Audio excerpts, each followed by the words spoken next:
Um problema cada vez mais rotineiro nosso, afetando tanto a saúde mental quanto física. O Brasil, inclusive, é o segundo país com mais pessoas estressadas. E o Ralph vai falar desse assunto agora, chegando ao vivo aqui no BDT. Bom dia, Ralph. Oi, Joselma, bom dia para você. Ótima quarta-feira para quem está nos acompanhando aqui no Bom Dia Tocantins.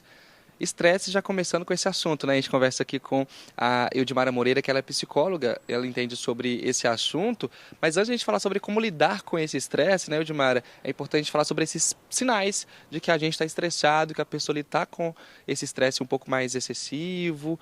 Quais são esses sinais, esses sintomas, digamos assim? Bom dia para você. Bom dia a todos. Bom, o estresse ele é uma resposta fisiológica do nosso corpo, né, frente a eventos desafiadores ou que a gente se sinta ameaçado. Os sintomas a gente pode ter insônia, irritabilidade, né, se a gente for trazer para humor, irritabilidade, taquicardia, e pode aparecer também sintomas em relação a emoções, a ansiedade, o medo. Então esses são os sintomas principais. Para a gente perceber que está numa situação dessa, como é que a gente faz para lidar então com esse estresse? Porque com certeza, se isso for persistindo, pode se agravar também. Sim, pode sim se agravar. Como lidar com o estresse, né? A principal questão é, primeiro a gente tem que identificar o que está nos causando estresse. Hoje, uma das maiores coisas que traz o estresse é o trabalho, né? A carga excessiva de trabalho.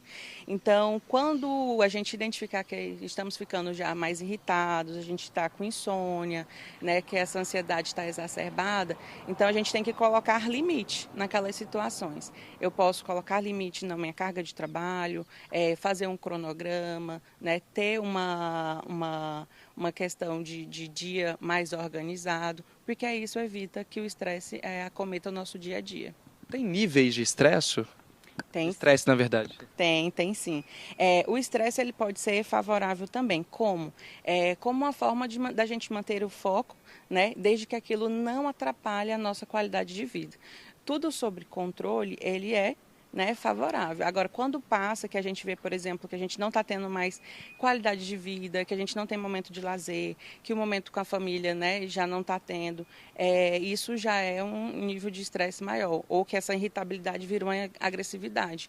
Então, um estresse, ele sob controle, que eu só tenho ele naquele ambiente, mas consigo fazer as minhas coisas, ok.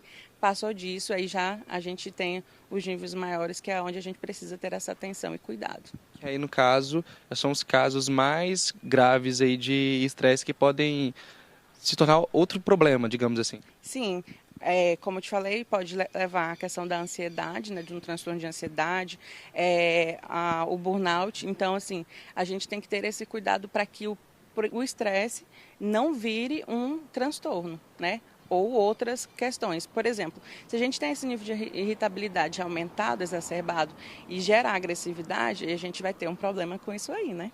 Certo, porque a gente fala, né, lidar com pessoas, né? Então, acaba que se você está com um estresse um pouco mais excessivo, essa irritabilidade também com outras pessoas, isso até afeta essas relações, né? Sim, a gente acaba afetando as nossas relações interpessoais e conosco também, porque uma pessoa que está com nível de estresse aumentado, ela está com nível de cortisol muito alto. Então, ela não tem qualidade de vida. A gente pode colocar o quê? Uma atividade física que vai ajudar, uma terapia também. Então, a gente precisa identificar quais são os fatores causadores desse estresse para a gente ir em cima disso, resolver aquela situação que está sendo o ponto principal para que isso aconteça. Esse estresse, você comentou que o trabalho, né, um principal ponto, mas olhando para homem e mulher, por exemplo, tem um que é mais suscetível a ter mais estresse, mais fácil, digamos assim? Sim, hoje a maioria das questões emocionais elas acometem muito mais as mulheres, né? Então assim, a nossa sociedade hoje ela nos cobra muitos papéis, né? Então assim, tirando o trabalho, tem também os nossos compromissos em questões sociais, em questão, né, conjugais, em questões relacionais com família, amigos, né? Outros papéis que a gente exerce na sociedade também. Então tudo isso também pode gerar. Por isso que eu falo, a gente precisa colocar limite naquilo que a gente exerce. Não dá para abraçar o mundo, né? Dá para a gente poder identificar, por exemplo, eu moro com uma pessoa, tem como eu identificar que aquela pessoa já está com um nível um pouco mais elevado de estresse? Tem alguma maneira que eu possa identificar que a pessoa ali está com esse problema?